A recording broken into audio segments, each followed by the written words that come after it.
So I am growing incredibly bitter with myself because this is the third try for this video because I happened to dumb blonde erased the video each time, twice in a row. Ugh. Okay, so third time's a charm. Hopefully I'm better at it even this time. It'll be a superior third time video. So, okay, this video is basically something incredibly hard to talk about for a lot of, like, almost everyone, including myself. But I'm not so ashamed anymore, and I'd be kind of embarrassed. So this is kind of hard, but I want to do it anyways because I've done research on this kind of thing, and it's really hard to find information on it because people just don't want to fess up. It's even more secretive than self-harm, in my belief. I believe that this having an extreme fantasy life is more hidden than self-harm. And when I say, an extreme fantasy life, I'm not talking about some guy walking down the street, he sees some chick and he has some sexual fantasy about her. It's not like that. Well, it can be. I mean, if the guy does it elaborately all day for like forever or something. But basically, it's just kind of like not necessarily sexual, but just like a regular having an alternate life. There's like the smaller parts of fantasies. Like let's say you think, what would I do if I won the lottery? What would I buy? What would I wear? What would I become? Would I share it? Would I be amazing? Would it would change my life? Blah blah blah. That's fantasy. That's just like a small thing. Fantasy. Some people barely fantasize at all, and they're kind of like dry personalities because they're not very creative or imaginative. So they're kind of dry in terms of expressions and stuff like that because they don't have much of an imagination, which takes all kinds. But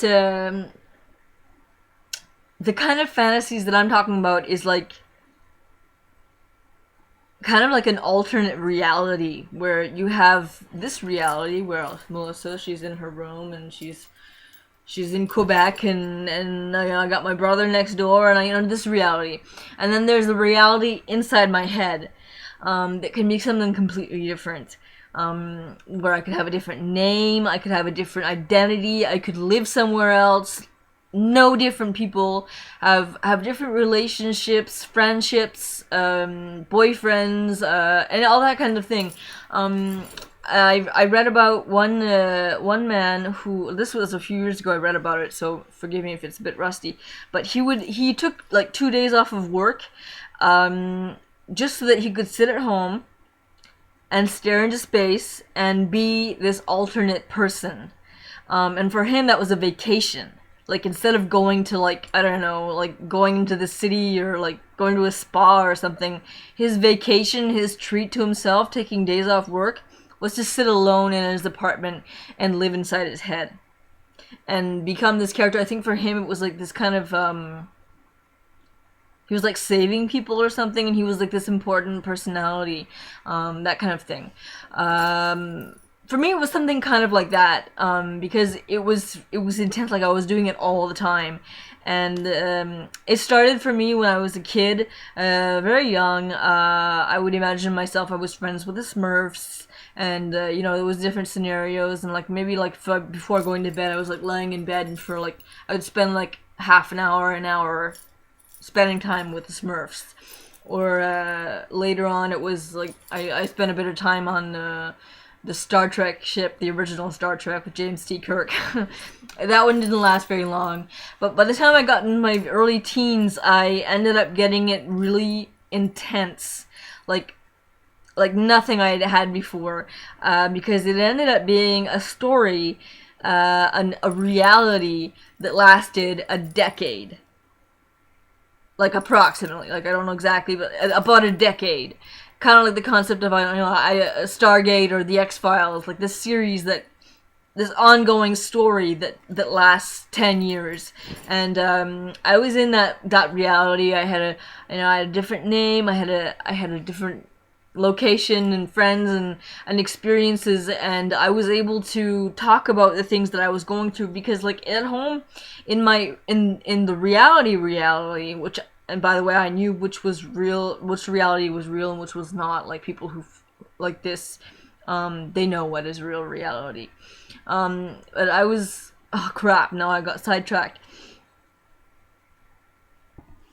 Okay, so basically having this world gave me an opportunity to express myself in ways that I couldn't in real life. Like my situation at home, family situation, you know, my father alcoholic and the abuse and all that kind of thing. I was able to, let's say, not necessarily have that reality, but necessarily like a different thing that bad that happened. I would like be able to talk about it with my friends or whoever it was that I'd met, and then those like kind of like father figures and like someone that I wish was my father instead of my actual father, and he actually protected me and took care of me. So I could I could achieve like my emotional needs through this reality, and I could say, you know, what I was going through, and I was cared for. I mean, I was cared for in real life, my real family. I don't know exactly what that was about, but I just like it gave me my needs basically. So I was able to express myself like creatively, the way that I would talk in this world, or talk about what I was going through, what I was feeling. It was very poetic, and well said. Like, like I'm my only critic because no one else was there really. But I really liked the way that it was said, and I thought, you know, I should be able to put stuff like this on paper, and so eventually I did. And okay, so I should talk, because it's the third stupid video, third time's a charm, my butt. You never know what you're talking about, what I already said. Okay, so it says that generally people with extreme fantasies, like severely, are narcissistic. And I was like, what? I'm narcissistic? And I was like, oh no, like, I felt kind of bad, and I didn't want to be narcissistic. But then I looked up like, the whole list of symptoms, and I'm like, it's not me. Like, I'm not like that at all. So, I guess it's not the same for everyone. It can be, I suppose, for certain, but anyways, what I related to the poetic way that I was speaking, I found this, that those who have the most elaborately developed fantasy life are often the people who make productive use of their imaginations in art, literature, or by being especially creative and innovative in more traditional professions. So basically, being immersed so much in your own imagination makes you a better artist, writer, or anything creative, because you're so you've created so many stories and stuff that you can. Anyways, I don't know exactly what I'm saying, but it's way easier to put it to paper. And personally, like, if let's say I was like, why would I have dreamt up some kind of really boring story, and if it was like some storyline I didn't like, I dropped it and went on to something else. So if like, say, when in terms of writing, why would I write the story that I ditched? I would write the stories that I found intriguing and incredible and great things to live. And I would so I knew what was crappy and boring that people didn't really want to hear, and what was really interesting and to engage the reader or whatever. And because that's what really engaged me, clearly, because I was immersed in it for like a decade, like I said. So I knew what was interesting. Yeah. Like, that's, well, I suppose the artistic side of it is pretty cool. It's still embarrassing. I don't do it anymore. It's been a few years. Crap, I still don't know what I said. This one and the other one. It's been a few years. I haven't. I think that the therapy helped, like talking about my issues, the my childhood, what happened, and my feelings on it and stuff like that. And eventually, I just stopped. I didn't do it anymore. I think that I'm really grateful that it's over, but I'm not sorry that it happened.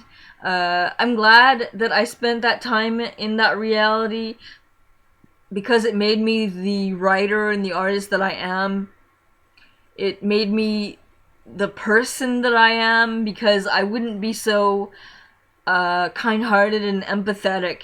I was able to really imagine different kinds of scenarios and put myself in them and feel what I would feel if it were real. And so when someone tells me about something that they go through, I have such a vivid imagination. It really, like, I really feel it. And so it makes me very empathetic and more wanting to help people. So I'm not sorry that it happened. I'm glad, like I said, I'm glad it's over because it's not useful anymore to me. But it did make me the person that I am, and I'm grateful for that much. Like, I mean, I got my faults, but this is something that I appreciate about where I am today. Okay, so still freaking out because I don't know what I said in the previous video. I got a new camera, a nice quality camera, and I'm using my freaking webcam. Melissa's blurry. And very loud, apparently. It records things very loud. Anyways, basically, yeah. If you've experienced anything like this, and you feel like you can talk about it, go ahead and write it in the comments. And I'm sure it would mean a lot to anyone who's going through this, who feels incredibly alone. But if you don't feel capable of doing that, at least you have this video. I've been through it. I'm talking about it. You can ask me questions. I will answer. The real details about my alternate world, I keep to myself. It's mine. It's no one else's. It's not that it's bad. It's just that it's mine.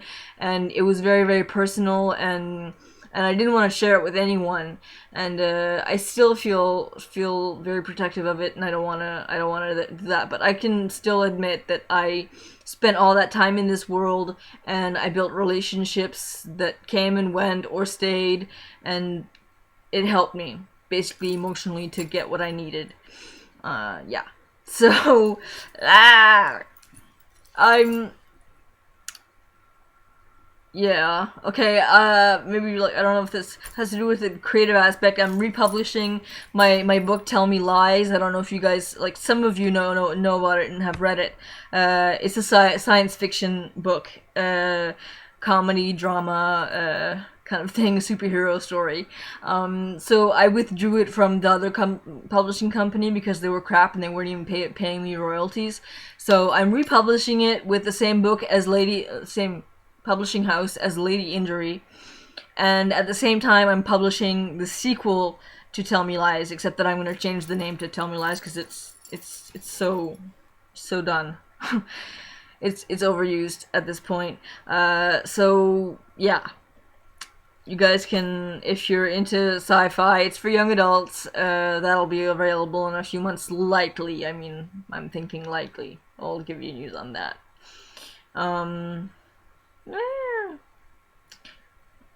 If anyone wants to, like, for the previous video, I was giving away a copy of my book, and I found that an incredible amount of people wanted the book really badly, but they couldn't afford it.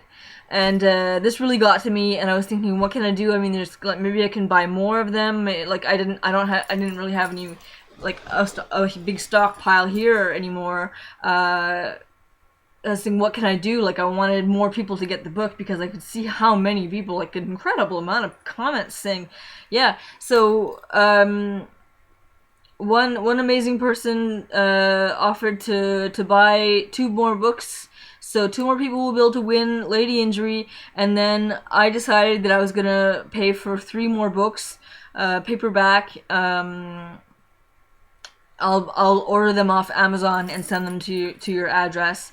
And other people, I've posted about it on Facebook, and they've been able to donate so that these people could have the book.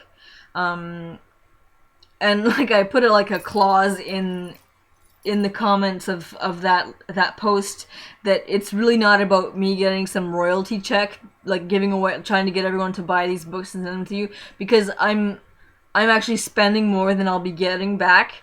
So it's not this selfish thing. It's really that I want you guys to be able to have this book, because I can see clearly in the way you guys write about it that you really want it, and I love when people